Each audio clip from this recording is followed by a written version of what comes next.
Hi friends, இந்த சேனலுக்கு நீங்கள் ஃபஸ்ட் டைமாக இருந்தால் சப்ஸ்கிரைப் பட்டனை கிளிக் பண்ணிக்கோங்க. அதே மாதிரி பெல் பட்டனையும் கிளிக் பண்ணிக்கோங்க. அப்போ தான் நாங்கள் அப்லோட் பண்ணுற வீடியோஸ் உங்கள் நோட்டிஃபிகேஷனில் வந்துக்கிட்டே இருக்கும். அதே மாதிரி உங்களுக்கு பிடிச்சிருந்தா இந்த வீடியோவை ஷேர் பண்ணுங்கள், லைக் பண்ணுங்கள். சரி, வாங்க நம்ம வீடியோக்குள்ளே போகலாமா?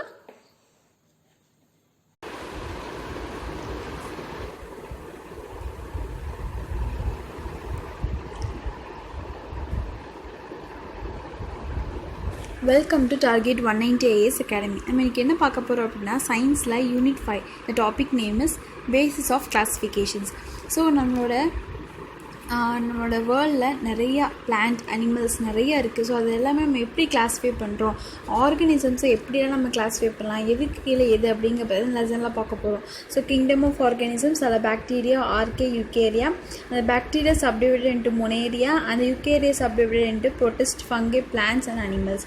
So learning objectives: to understand the need for the dichotomous classification, to classify animals according to their characteristic features, to know the classifications of animals and get the knowledge about the invertebrates and vertebrates, to acquire knowledge about the classifications of plants, to know the importance of kingdom classifications, to understand the binomial nomenclature. Introduction: when you get ready to go to the school, all your things, uniform, lunch box, water bottle, shoes, etc. to keep it ready. Just imagine if all these things are not ready, you will need to spend too much time to collect them. Likewise, in a grocery shop, medical shop and bakery, all the items are systematically arranged. Sorted all things in very much require an importance for all the living beings. We see various plants and animals around us.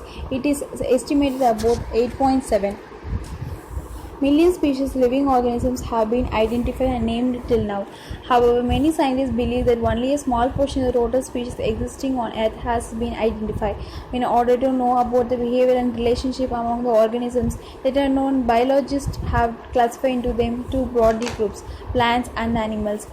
Grouping of living organisms based on their common features is known as a biological classifications. So இப்போ பார்த்தோன்னா நம்ம daily லைஃப்பில் எல்லாமே சொல்கிறோம். நம்ம ஒரு வீடு அப்படின்னா எடுத்துக்கிட்டோன்னா, பீரோவில் இதுதான் வைக்கணும், ஷெல்ஃபில் இதுதான் வைக்கணும், புக்ஸு இந்தந்த புக்ஸ் இதுதான் வைக்கணும் அப்படின்னு ஒரு அரேஞ்ச்மெண்ட் இருக்கும், சிஸ்டமேட்டிக்காக அரேஞ்ச் பண்ணி வச்சுருப்போம். அதேமாதிரி மெடிக்கல் ஷாப்பு, பேக்கரி எல்லாத்துலேயுமே அந்த மாதிரி தான். ஸோ எல்லாத்துலேயும் ஒரு சிஸ்டமேட்டிக் அரேஞ்ச்மெண்ட் இருந்தால் மட்டும்தான் நம்ம அதை எடுத்து யூஸ் பண்ண முடியும். அதே மாதிரி தான் இந்த நம்மளோட உலகத்தில் இருக்கிற எல்லா விஷயங்களையும் ரெண்டு ப்ராடாக கிளாஸிஃபை பண்ணிக்கலாம். ஒன்று பிளான்ட், இன்னும் அனிமல். இந்த ரெண்டு ப்ராடாக கிளாஸிஃபை பண்ணக்கப்புறம் அதில் என்னென்ன சப்டிவிஷன்ஸ் பண்ணலாம், அது பயாலஜிக்கலாக அதுக்கு என்னென்ன ஃபீச்சர்ஸ் இருக்குது, என்னென்ன கேரக்டரிஸ்டிக்ஸ் இருக்குது, அந்த கேரக்டரிஸ்டிக்ஸை பொறுத்து நம்ம எப்படி கிளாஸிஃபை பண்ணலாம் அப்படிங்கிறத பயாலஜிக்கல் கிளாஸிஃபிகேஷன் அப்படின்னு சொல்கிறாங்க. ஸோ நம்ம நெக்ஸ்ட் பார்க்கலாம். ஸோ நம்ம இந்த கிளாஸ் ரூம்ஸில் எடுத்துக்கிட்டோன்னு பார்த்தோம்னா, டோரு, water bottle, note pen, text book அதெல்லாம் சொல்லியிருக்காங்க. அதில் எது உட்டன், எது நான் உட்டன், எது பிளாஸ்டிக், எது நான் பிளாஸ்டிக்கு, அதுக்கப்புறம் எது ஃபிக்ஸாக இருக்கும், எது மூவ் பண்ண முடியும். ஸோ இந்த மாதிரி நிறையா கிளாஸிஃபிகேஷன்ஸ் இருக்குது. அதை சின்ன ஒரு ஆக்டிவிட்டி மாதிரி கீழே கொடுத்துருக்காங்க. நமக்கு இந்த கிளாஸிஃபிகேஷன்ஸ் அந்தளவுக்கு தேவையில்லை. நம்ம டேரெக்டாக லெசனுக்குள்ளே போயிடலாம். ஸோ நெக்ஸ்ட்டு பார்த்தோம்னா, features of the dichotomous key. So இந்த டைகோட்டோமஸ் அப்படிங்கிறது இரு வகைன்னு சொல்லலாம். நான் ஆல்ரெடி சொன்ன மாதிரி, a single feature that differentiate a group easily. One character is altered to separate the group as a present or absent. Continue the second step until one item will be remain at the end. So dichotomous அப்படிங்கிறது என்னென்னா இரு வகைன்னு சொல்லலாம். So நம்ம ஒரு விஷயத்தை நம்ம எப்படி separate பண்ணுறோம், ஒரு கேரக்டரிஸ்டிக் இதுக்கு இருக்குது இதுக்கு இல்லை அப்படிங்கிற ஒரு ரெண்டு விஷயங்களை வச்சு நம்ம ஒரு ஃபீச்சர், ஒரு ஸ்பீஷஸை டிஃபர் பண்ண முடியும் அப்படின்னு சொல்கிறாங்க. ஸோ டைகோட்டமி ஆஃப் அனிமலில் இது எப்படி பாசிபிள்னு கேட்குறாங்க. Using a dichotomy pattern, classify the given of a list organism: ostrich, peacock, monkey, frog, toad, turtle, snake, shark, goldfish, ant, tapeworm, earthworm, leech. Presence or absence of backbone, we can classify them into two groups. So பார்த்தோம்னா, இப்போ இங்கே கொடுத்துருக்க animals வச்சு நம்ம classify பண்ண முடியும். அதை சொல்கிறாங்க. முதுகெலும்பு இருக்கிறது, முதுகெலும்பு இல்லாதது. அதுக்கப்புறம் பார்த்தோம்னா, அனிமல்ஸ் எதெல்லாம் பேக் போன் இருக்குது, எதெல்லாம் பேக் போன் ஆப்சென்ட் ஆகிருக்கு, எதுக்கெல்லாம் ஹேரு, எதுக்கெல்லாம் ஸ்கேல்ஸ் இருக்குதுன்னு சொல்லி கிளாஸிஃபை பண்ணலாம். ஸோ இதை நம்ம இந்த டைகோட்டமி கிளாஸிஃபிகேஷன் பேட்டர்ன் அப்படின்னு சொல்கிறாங்க. அடுத்து பார்த்தோம்னா, base of classifications. Living organisms are so large in number that they need to classify into smaller groups. Classifications of living organisms is made on the based on their characteristics, similarities and the differences. Differences. So நம்ம ஒரு அனிமல்ஸை வந்து நிறைய animals இருக்குது, நம்ம அதை எல்லாத்தையும் classify பண்ணணும் அப்படின்னா ஒரு ப்ராட் பெருசாக இருக்கிறத நம்ம நேரோவாக சின்னதாக கொண்டு வர போகிறோம். அது எப்படி, அது எதை டிபெண்ட் பண்ணி இருக்குதுன்னு பார்த்தோம்னா கேரக்டரிஸ்டிக்ஸ், அதோட சிமிலாரிட்டிஸ், என்னென்ன விஷயங்கள் ஒரே மாதிரி இருக்குது, என்ன டிஃப்ரென்சஸ் இருக்குது, அதை பொறுத்து தான் இந்த மாதிரி கிளாஸிஃபிகேஷன்ஸ் வந்து நடக்கும் அப்படிங்கிறாங்க. ஸோ ஃபஸ்ட்டு பார்த்தோம்னா இந்த கிளாஸிஃபிகேஷன்ஸ் ஆஃப் ஃப்ளோ சார்ட் நமக்கு சூப்பராக கொடுத்துருக்காங்க. ஒன்று பார்த்தோன்னா வெர்டிபிரேட்ஸ், இன்னொன்று வந்து இன்வெர்டிபிரேட்ஸ். ஒன்று வந்து முதுகெலும்பு இருக்கிறது, இன்னொன்று வந்து முதுகெலும்பு இல்லாதது. ஸோ அந்த முதுகெலும்பு இருக்கிறத நம்ம வெர்டிபிரேட்ஸ்னு சொல்கிறோம். Warm blooded and cold blooded சொல்லி ரெண்டாக பிரிக்கிறோம். அந்த வார்ம் பிளட்டட் அனிமலில் தான் நம்ம என்ன சொல்கிறோம், மாமல்ஸ் அண்ட் பேர்ட்ஸ்னு சொல்கிறோம். கோல்டு பிளட்டட் அப்படிங்கிறது தான் ஃபிஷ்ஷு, ரெப்டைல்ஸு, ஆம்ஃபிபியன்ஸ். இந்த மேமல்ஸ் அப்படின்னு பார்த்தா பாலூட்டி விலங்குகள், பேர்ட்ஸ் பார்த்தா பறவைகள், ஃபிஷ் மீன்கள் நம்மளோட கடலில் இருக்கும், டேம்ஸில் இருக்கும், எல்லாத்துலேயும் இருக்கும். ரெப்டைல்ஸ் இந்த ஊற ஆர்கானிசம்ஸை நம்ம ரெப்டைல்ஸ்ன்னு சொல்கிறோம். ஆம்ஃபிபியன்ஸ் அப்படின்னு பார்த்தோம்னா தண்ணிலையும் வாழும், தரையிலையும் வாழும், அதை நம்ம ஆம்ஃபிபியன்ஸு சொல்கிறோம். அதே மாதிரி இன்வெர்டிபிரேட்ஸ் முதுகெலும்பு இல்லாத வகைகள்னு சொல்லி பார்த்தோம்னா வித் ஜாயிண்ட் லெக்ஸு, வித்தவுட் லெக்ஸே இல்லாதது, இன்னொன்று ஜாயிண்ட் லெக்ஸ் இருக்கிறது, வித் 3 pairs ஆஃப் லெக்ஸ்லேயே வந்து 3 pair ஆஃப் லெக்ஸ் இருக்கிறது, இன்னொன்று வந்து மோர் தென் 3 பேருக்கு மேலே இருக்கிற லெக்ஸ் உடையது. அதுக்கப்புறம் பார்த்தோம்னா வார்ம் லைக் புழு மாதிரி இருக்கிற வித்தவுட் லெக்ஸில் புழு மாதிரி வார்ம் லைக் ஸ்ட்ரக்சரில் இருக்க ஆர்கானிசம்ஸு, இன்னும் நான் வார்ம் லைக் ஸ்ட்ரக்சரில் இருக்கிற ஒரு ஆர்கானிசம்ஸு. ஸோ நம்ம இப்படி தான் வந்து அனிமல்ஸ் வந்து கிளாஸிஃபை பண்ணியிருக்கோம் அப்படின்னு சொல்கிறாங்க. அடுத்து பார்த்தோம்னா அரிஸ்டாட்டில் வந்து சொல்லியிருக்காரு. Aristotle was a Greek philosopher and thinker who lived about 2400 years ago. Aristotle came up with the following grouping systems that were used for the almost 2000 years. After his death, he classified all the organisms into either animals or plants. Then he classified into those with the blooded and those without blood. Then the animals are classified into 3 groups based on their method of movement: walker, flyers or swimmers. So Aristotle first இந்த மாதிரி கிளாஸிஃபிகேஷன்ஸை வந்து நடக்க வச்சுருக்காரு. So first பார்த்தோம்னா அவர் எப்படி வச்சுருக்காரு அப்படின்னா animal plant அப்படிங்கிற ஒரு ப்ராட் கிளாஸிஃபிகேஷன் இருக்குது. அதுக்கப்புறம் நம்ம பார்க்கணும் பிளட் இருக்கிறது, பிளட் இல்லாதது, அந்த மாதிரி கிளாஸிஃபிகேஷன்ஸு. அதுக்கப்புறம் பார்த்தோம்னா அது எந்த மாதிரி மோட் ஆஃப் டிரான்ஸ்போர்ட்டில் போகுது, நடக்குதா, பறக்குதா, இந்த மாதிரி விஷயங்களை வச்சு அதை கிளாஸிஃபை பண்ணுறது வந்து அவர் அடுத்தடுத்து அதை வந்து எவால்வேட் பண்ணிகிட்டே வர்றாரு. ஸோ கீழே ஒரு ஆக்டிவிட்டி கொடுத்துருக்காங்க, நமக்கு அது இம்பார்ட்டன்ட் கிடையாது. ஸோ நம்ம நெக்ஸ்ட்டு பார்க்கலாம் கிளாஸிஃபிகேஷன்ஸு. ஸோ கிளாஸிஃபிகேஷன் சொல்லி பார்த்தோம்னா the method of arranging the organisms into group is call classifications. ஒரு நிறையா இருக்கிற ஆர்கானிசம்ஸை அது மெத்தட் அதோட கேரக்டரிஸ்டிக்ஸ் பொறுத்து, அதோட கிளாஸிஃபிகேஷன்ஸை பொறுத்து, ஸ்பெசிஃபிகேஷனை பொறுத்து அரேஞ்ச்மெண்ட் பண்ணோம் அப்படின்னா அதுக்கு பேர் classification. when we classify things we put them into the groups based on their characteristics. Why do we classify things? Classify things makes it easy for us to know the similarities and the differences. Things with similar characteristics are classified into same group. These things are usually similar at least one character. So ஒரே மாதிரியான இருக்கிற கேரக்டரை ஒரு குரூப்பில் போடுறதும் இன்னொரு வகையான கேரக்டருக்கு இன்னொரு குரூப்பில் போடுறதுனா இந்த கேரக்டரிஸ்டிக்ஸை பொறுத்து நம்ம கிளாஸிஃபை பண்ணுறது. Things with different characteristics are classify in different groups. these things are usually different at least one characteristics. So ஒரே மாதிரி இருக்கிறதுலாம் ஒரு குரூப்லையும் இன்னொரு மாதிரி இருக்கிறது இன்னொரு குரூப்லையும் போடுறதான் இந்த classifications. So classifications helps to understand living and the non-living things is better way. For example, we can classify newly discovered organisms. We would come to know how it's related with each other. Need for classification. நம்ம எதுக்காக classification பண்ணணும் அப்படிங்கிற அந்த NEET கொடுத்துருக்காங்க. So classification is needed to identify organisms correctly. It helps to know the origin, the evolution of an organisms, to establish a relationship on the different organisms. So பார்த்தீங்கன்னா ஒரு நம்ம எதுக்காக கிளாஸிஃபை பண்ணுறோம்னு பார்த்தோம்னா ஒரு ஆர்கானிசம் இருக்குது அப்படின்னா அது வந்து ஃபஸ்ட் நான் லிவிங்காக லிவிங்காக அப்படிங்கிற ஒரு கிளாஸிஃபிகேஷன் கரெக்டான ஒரு அந்த பகுத்தறிதல் வந்து நமக்கு கிடச்சிரும். அதுக்கப்புறம் பார்த்தோன்னா அது எங்கேருந்து வந்தது, அதோட எவல்யூஷன் எப்படி அப்படிங்கிற விஷயத்தையும் அது வந்து கரெக்டாக அந்த கிளாஸிஃபிகேஷனாக சொல்லிடும். அதுக்கப்புறம் இதுக்கும் மற்ற விலங்குகளுக்கும் எந்த டிஃப்ரென்ஸ், என்ன கேரக்டரிஸ்டிக்ஸ் ஒரே மாதிரி இருக்குது அப்படிங்கிற கிளாஸிஃபிகேஷன், அந்த டிஃப்ரென்ஸை தான் வந்து இந்த கிளாஸிஃபிகேஷன் நமக்கு நல்லாவே வந்து ஹெல்ப்ஃபுல்லாக இருக்கும். ஸோ இதுக்காக தான் நம்ம வந்து மெயினாக பார்த்திங்கன்னா நம்ம கிளாஸிஃபிகேஷன் பண்ணுறோம். It's provide informations about living things in different geographical regions. அதுக்கப்புறம் பார்த்தோன்னா அது வந்து லிவிங் திங்ஸாக இருந்த அந்த மாதிரி if it is a living organism அதோட இன்ஃபர்மேஷன்ஸ் பற்றி நமக்கு எல்லாமே கிடைச்சிடும். அதுக்காகவும் நம்ம கிளாஸிஃபை பண்ணுறோம். அதுக்கப்புறம் பார்த்தோம்னா helps understanding how the complex organisms must have evolve from the simpler one. அதுக்கப்புறம் அதோட சிம்பிள் திங் என்ன, அதோட எவால்வேட்டட் திங்க் என்ன அப்படிங்கிறத பற்றி தான் நம்ம கிளாஸிஃபிகேஷன்ஸ்லாம் பண்ணுறோம். ஸோ அது வந்து ரொம்ப ஹெல்ப்ஃபுல்லாக இருக்கும். நம்ம ஃப்யூச்சர் ரெஃபரன்ஸஸ்க்கு அது ரொம்ப ரொம்ப important. Scientists have been able to discover and classify more than 2 million organisms on the earth, ranging from tiny bacteria to the largest blue whales. Each organism has been classified into a category based on its evolution relationship with other groups of organisms. We can define hierarchy of an organism as the systems of arranging taxonomic categories in a descending order based on the relationship with the other groups of organisms is called hierarchy of categories.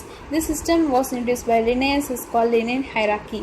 There are 7 main categories of the hierarchies, namely kingdom, phylum, class, order, family, genus, species.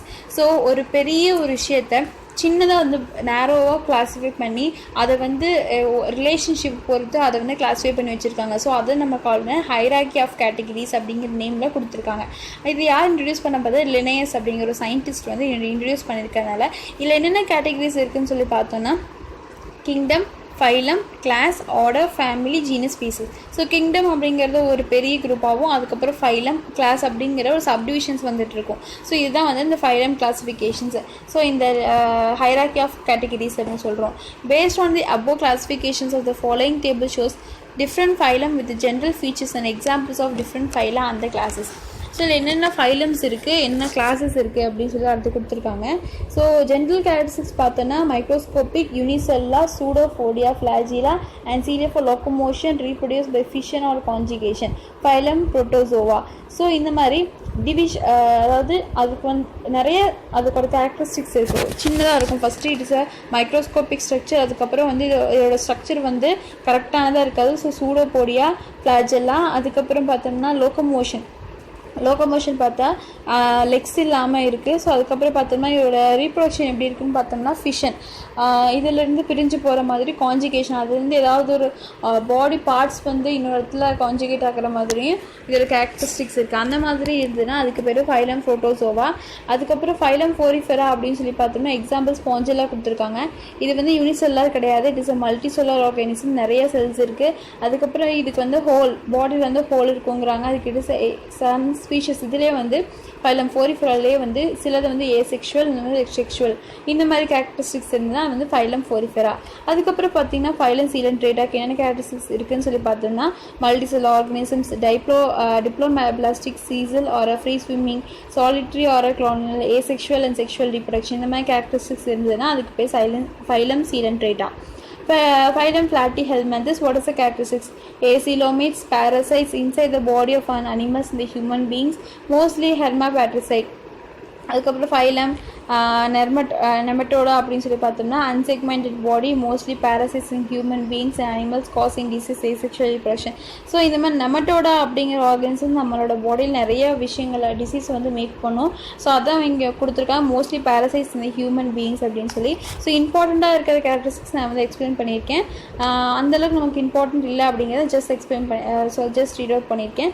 So phylum அனனடாக பார்த்தோன்னா example பார்த்தா earthworm, diploblastic, segmented பாடி, mostly ஹெர்மாபேரோடைட். So பார்த்தோம்னா இதில் unisexual இருக்குது, bisexual. Unisexual means தனியாக அந்த animal வந்து மேல் இல்லை ஃபீமேல் அப்படிங்கிற தனித்தனி செக்மெண்ட்டாகவும் இருக்கும், தனித்தனி ஆர்கனிசமாக இருக்கும். இல்லைன்னா ஒரே பாடியில் ரெண்டுமே இருக்கிற கேரக்டரிஸ்டிக்ஸாகவும் இருக்கலாம். அந்த மாதிரி இருக்க ஆர்கனிசம்ஸும் இருக்குது. அடுத்து பார்த்தோம்னா ஃபைலம் ஆத்ரோபோடா. ஆத்ரோபோடா அப்படிங்கிறது மேக்ஸிமம் இந்த வந்து ப்ரான், இந்த இறால் சொல்லுவாங்களே இறால், அதுக்கப்புறம் இந்த நண்டு, இந்த வகைகளை சார்ந்தது ஆத்ரோபோட அனிமல். ஸோ இதோட பாடி எப்படி இருக்கும் பார்த்து செக்மெண்ட்டாக இருக்கும். அதுக்கப்புறம் இதோட அவுட்ரு ஷெல் பார்த்தீங்கன்னா ரொம்ப ஹார்டாக இருக்கும். அதுக்கப்புறம் யூனிசெக்ஷுவல் நான் சொன்ன மாதிரி இது மேல் அண்ட் ஃபீமேல் அப்படிங்கிற தனித்தனி கேட்டகிரியில் இருக்கும். அதுக்கப்புறம் பார்த்தோம்னா ஃபைலம் மொலஸ்கான்னு வரும்போது அதோட பாடி வந்து ரொம்ப சாஃப்டாக இருக்கும். எக்ஸாம்பிள் பார்த்தோம்னா இந்த ஸ்னெயில் நத்தைங்கிறது ரொம்ப இதோட சூட்டபிள் எக்ஸாம்பிள் சொல்லி பார்க்கலாம். அதோட பாடி வந்து ரொம்ப சாஃப்டாக இருக்கும். அதுக்கப்புறம் பார்த்தோம்னா செக்ஷுவல் ரீப்ரொடக்ஷன் தனித்தனியாக தான் நடக்கும். அதுக்கப்புறம் பார்த்தோம்னா கால்கேரியஸ் செல்ஸ், அதுக்கு மேலே ஷெல் இருக்கும். அந்த மாதிரி நிறைய ஃபீச்சர்ஸ் வந்து இந்த ஃபைலம் மொலஸ்கால இருக்கும். ஃபைலம் எக்கினோடெர்மேட்டாவில் பார்த்தீங்கன்னா exclusively marine spines and spiculas over the body, water vascular systems, tube feed for feeding, respiratory and locomotion, sexual reproduction. அதுக்கப்புறம் பார்த்தீங்கன்னா கார்டேட்ஸை பொறுத்து முதுகெலும்பு இருக்கிறத பொறுத்து கிளாஸிஃபை பண்ணியிருக்காங்க கிளாஸஸ் ஃபிசிக்ஸ். ஸோ இப்போ பார்த்தோன்னா நம்ம டிவிஷன் பெரிய ஃபைலம் ஃபைலம் அப்படிங்கிற ஒரு பெரிய விஷயத்துலேருந்து அடுத்து பார்த்தோம்னா கார்டேட் அப்படிங்கிற ஃபைலம் அப்படிங்கிற அடுத்த கிளாஸ், அந்த கிளாஸ்க்கு கீழே போகிறோம். அதுக்கு அடுத்த செக்ஷன். இதில் பார்த்தீங்கன்னா கிளாஸஸ் ஃபிசிக்ஸ் அப்படின்னு சொல்லி வரும்போது ஃபுல்லாகவே வந்து இந்த மீன் வகைகள் அப்படி இருக்கிறது தான் இந்த ஃபைலம் ஃபிசிக்ஸ். ஸோ இதோட கேரக்டரிஸ்டிக்ஸ் என்னென்னு பார்த்தோம்னா அக்வாட்டிக், தண்ணியில் தான் இருக்கும், கோல்டு பிளட்டட், அதுக்கப்புறம் பார்த்தோம்னா ஜாஸ் இருக்கும், அதுக்கப்புறம் செக்ஷுவல் ரீப்ரொடக்ஷன் கண்டிப்பாக இருக்கும், அதுக்கப்புறம் ஃபின்ஸ் இருக்கும், இந்த ஃபின் இந்த மீனுக்கு இருக்கிற அந்த இதழ் அந்த எல்லாமே இருக்கும், ரக்க மாதிரி இருக்குல்ல சின்னதாக. ஸோ இந்த மாதிரி ஃபின்ஸ் இருக்கும். ஸோ இதெல்லாமே வந்து நம்ம ஃபிசிக்ஸ்க்கான ஒரு கேரக்டரிஸ்டிக்ஸ் அப்படின்னு சொல்லி பார்க்கலாம். அதுக்கப்புறம் பார்த்தோம்னா கிளாஸ் ஆம்ஃபிபியா. ஸோ ஆம்ஃபிபியாவில் பார்த்தா முதல்ல சொன்ன மாதிரி லேண்ட்லேயும் இருக்கும், வாட்டர் சர்ஃபேஸ்லேயும் இருக்கும். ஸோ அந்த மாதிரி இருக்கிறது பேர் தான் கிளாஸ் ஆம்ஃபிபியா. ஸோ இதுக்கு என்னென்ன கேரக்டரிஸ்டிக்ஸ் இருக்குதுன்னு சொல்லி பார்த்தோம்னா இதுக்கும் அதே மாதிரி cold blooded, pairs of limbs, sexual reproduction எல்லாமே வந்து கேரக்டரிஸ்டிக்ஸ். ரெப்பிட்டீலாக பார்த்தோம்னா cold blooded, lung breathing, scales over the body, fender tector limb adapted for the climbing, running and the padding oviparous. அதுக்கப்புறம் பார்த்தா கிளேஸ் ஏவ்ஸ்ன்னு சொன்னாலே நம்ம பேர்ட்ஸ் தான் ஞாபகம் வச்சுக்கணும். ஃபார் எக்ஸாம்பிள் நிறைய ஆஸ்ட்ரிச், ஸ்பாரோ எதுவும் எடுத்துக்கலாம். So warm blooded, exoskeleton of the feathers, flight adaptations, spongy bones with ஏர்கிராஃப்டி, powerful eyes, sexual reproductions, oviparous. Class Mammalia அப்படிங்கிறது கடைசி பாலிட்டி விலங்குகள் சொல்லலாம். ஃபார் எக்ஸாம்பிள் எல்லாமே நம்ம கூட ஒரு நம்ம எந்த எந்த ஆர்கனிசமில் வந்து கீழே வருவோம்னு பார்த்தோம்னா அந்த கிளாஸ் மெமேலியா கீழே தான் வருவோம். So terrestrial warm blooded, external ear pinna. So நமக்கு வந்து காதுகள் வந்து வெளியே இருக்கும், இது வந்து ஒரு யூனிக் கேரக்டரிஸ்டிக்ஸ். அதுக்கப்புறம் பார்த்தோம்னா மஸ்குலர் டயஃப்ரம், நியூக்ளியோ RBC, heterodont and diphyodont dentition, viviparous give birth to young ones. So இந்த மாதிரி நிறைய விஷயங்கள் வந்து இந்த கிளாஸ் மெமேலியாவை நம்ம கேரக்டரிஸ்டிக்ஸ் பண்ணி வச்சுருக்காங்க. ஸோ அதோட யூனிக் கேரக்டரிஸ்டிக்ஸை பொறுத்து நமக்கு வந்துட்டு அதை வந்து கிளாஸிஃபை பண்ணி வச்சுருக்காங்க. ஸோ இங்கே வந்து ஒரு ஆக்டிவிட்டி கொடுத்துருக்காங்க, நமக்கு இது அந்தளவுக்கு இம்பார்ட்டன்ஸ் கிடையாது. ஸோ நான் முன்னாடியே சொன்ன மாதிரி ஏவ்ஸ் அப்படிங்கிறது பேர்ட்ஸ், மேமல்ஸ், ஸ்பாஞ்சஸ் இதெல்லாமே நம்ம இப்போ தான் பார்த்தோம். ஸோ அதோட சின்ன டயக்ராமேட்டிக் ரெப்ரசன்டேஷன் தான் இங்கே வந்து கொடுத்துருக்காங்க. இப்போ பார்த்திங்கன்னா நம்ம இது வரைக்கும் நம்ம பார்த்த எல்லாமே அனிமல்ஸோட கிளாஸிஃபிகேஷன்ஸ். நம்ம இப்போ என்ன பார்க்க போகிறோம்னு பார்த்தோம்னா பேர்ட்ஸோட கிளாஸிஃபிகேஷன்ஸை பற்றி பார்க்கலாம். அதான் அந்த பேர்ட்ஸோட கிளாஸ் எப்படி நம்ம அனிமல்ஸை கிளாஸிஃபை பண்ணுறோமோ அதே மாதிரி பிளான்ட்ஸ்க்கும் வந்து நிறைய கிளாஸிஃபிகேஷன்ஸ் இருக்குதுன்னு சொல்லி பார்க்குறோம். So based on the dichotomy, plants also can be classified into two main groups, flowering and non-flowering. Non-flowering plants do not produce seeds and the flowering plants produce seeds. So நம்ம flowers நம்மளுடைய பிளான்ட்ஸ்லையும் பார்த்தோன்னா நம்ம எப்படி first classify பண்ணுறோன்னு பார்த்தோம்னா பூ பூக்கும் தாவரங்கள், பூ பூக்காத தாவரங்கள் சொல்லி ஃப்ளவரிங் பிளான்ஸ் அண்ட் நான் ஃப்ளவரிங் பிளான்ஸ் அப்படின்னு டிஸ்டிங்யூஸ் பண்ணுறோம். அதுக்கப்புறம் பார்த்தோம்னா ஸோ அந்த ஃப்ளவரிங் பிளான்ஸில் வந்துட்டு சீட்ஸை வந்து கண்டிப்பாக ப்ரொடியூஸ் பண்ணி ஆகணும். அதே நான் ஃப்ளவரிங் பிளான்ஸில் வந்து சீட்ஸ் வந்து ப்ரொடியூஸ் பண்ண முடியாது. So it is the main categorize of the classifications of the plants. நான் ஃப்ளவரிங் பிளான்ஸை கிளாஸிஃபை 3 types. அந்த நான் ஃப்ளவரிங் பூ பூக்காத தாவரங்கள் தான் நம்ம வந்து 3 வந்து கிளாஸிஃபை பண்ணுறோம். ஒன்று வந்து ஆல்கே, அப்புறம் மொசஸ் and ferns. Based on their fruit, body flowering plants are classified into 2 types, gymnosperms and the angiosperms. So அந்த ஃப்ரூட் இருக்குது பார்த்தீங்களா, ஒரு பிளான்ட்டோட fruit and the flowering plant அதை வச்சு எப்படியெல்லாம் எப்படி கிளாஸிஃபை பண்ணியிருக்காங்க, 2 வந்து கிளாஸிஃபை பண்ணியிருக்காங்க. ஒன்று வந்து ஜிம்னோஸ்போம், இன்னொன்று வந்து ஏஞ்சியோஸ்போம்ஸ். ஸோ ஆல்கே நம்மளோட சொன்ன மாதிரி அந்த பூ பூக்காத தாவரங்கள் நான் ஃப்ளவரிங் பிளான்ட்டில் தான் சொன்ன மாதிரி ஆல்கே, மொஸ் இந்த ஃபோன். ஸோ நம்ம அடுத்து அது பார்க்கலாம். ஸோ அதுக்கு முன்னாடி இந்த கிளாஸிஃபிகேஷனை ஒரு டைம் நம்ம வந்து கிளியராக படிச்சிடலாம். ஸோ ஒன்று வந்து பிளான்ட். நம்ம பிளான்ட் அப்படிங்க ஒரு செடின்னு எடுத்துக்கிட்டோன்னா அதை வந்து first do not produce seed, produces. நம்மளுடைய சொன்ன மாதிரி கொட்டை வந்து வராது. ஸோ அந்த மாதிரி சீட்ஸ் இல்லாத விதைகள் இல்லாத செடிகள் வந்து தனியாகவும், விதை இருக்க செடி தனியாகவும் கிளாஸிஃபை பண்ணிடுறாங்க. அதுக்கப்புறம் வந்து அந்த விதை இல்லாத செடியிலையும் வந்துட்டு ட்ரூ ரூட்டு லீவ்ஸ் எல்லாம் வந்துட்டு இந்த வேறு லீஃப்லாம் வந்து சூடாகவும் இருக்கும், ஃபால்ஸாக இருக்கும், ட்ரூவாக இருக்காது. ஸோ அந்த மாதிரி இருக்கிற ஆர்கானிசம்ஸை வந்து நம்ம ஆல்கே குரூப்பில் வந்து ஜாயின் பண்ணிடுறோம். அதுக்கப்புறம் வந்து ரியல் ரூட்டு லீஃப் ஸ்ட்ரக்சர்லாம் இருந்துன்னா அதை வந்து நம்ம மொசஸில் சேர்த்துறோம். அதுக்கப்புறம் பார்த்தோம்னா அந்த மொசஸில் பார்த்தோம்னா ரூட்ஸ் வந்து ஃபுல்லாக இருக்குன்னு சொல்ல முடியாது. சம் ரூட்ஸ் இருக்கும், கொஞ்சம் லீவ்ஸ் தான் இருக்கும். ஆனால் வந்து கம்ப்ளீட்டாக அதை ஸ்ட்ரக்சரலைஸ் அப்படி இருந்தது அப்படின்னா அதை வந்து நம்ம வந்து ஃபர்ன்ஸ் குரூப்பில் சேர்த்திக்கலாம். அதுக்கப்புறம் பார்த்தோம்னா சீடு வந்து ப்ரொடியூஸ் பண்ணுது அப்படின்னா அதை நம்ம அதை எப்படி ப்ராட்லி கிளாஸிஃபை பண்ணலாம் பார்த்தோம்னா non flowering plants, flowering plants. Seeds இருந்தால் கூடவும் நிறைய பிளான்ட்ஸ் வந்து ஃப்ளவரிங் பண்ணாது, இன்னொன்று சிலது வந்து ஃப்ளவரிங் பண்ணும். ஸோ அந்த நான் ஃப்ளவரிங் பிளான்ட்ஸ் ஜிம்னோஸ்பெர்ம்ஸும் ஃப்ளவரிங் பிளான்ட்ஸ் வந்து ஏஞ்சியோஸ்பெர்ம்ஸ் அப்படின்னு சொல்கிறோம். ஸோ நான் ஃப்ளவரிங் பிளான்ட்ஸ் ஜிம்னோஸ்பெர்ம்ஸ், அந்த ஜிம்னோஸ்பெர்ம்ஸ் வந்து கோனிஃபரஸ், இந்த கூம்புகள் இருக்கும், கூம்பு பிளான்ட் செடிகள் அப்படிங்குவாங்க. ஸோ நம்ம இது ஊட்டி அந்த மாதிரி சைடில் நிறைய பார்க்கலாம். அந்த பொட்டானிக்கல் கார்டனில் வச்சுருப்பாங்க, நிறைய கோன் ஷேப்பில் அதோட ட்ரீஸ் வந்து இருக்கும். ஸோ அது வந்து கோனிஃபரஸ். அதுக்கப்புறம் பார்த்தா ஃப்ளவரிங் பிளான்ட்ஸ் ஏஞ்சியோஸ்பெர்ம்ஸ்னு சொல்லி பார்த்தோம்னா மோனோகாட்டிடன், டைகாட்டிடன். அந்த மோனோகாட்லாம் ஒன்றும் கிடையாது, வித் 1 காட்லிடன். டைகாட்லன் 2 காட்லிடன் இருந்ததுன்னா அது வந்து டேமரின் அப்படின்னு சொல்கிறோம்.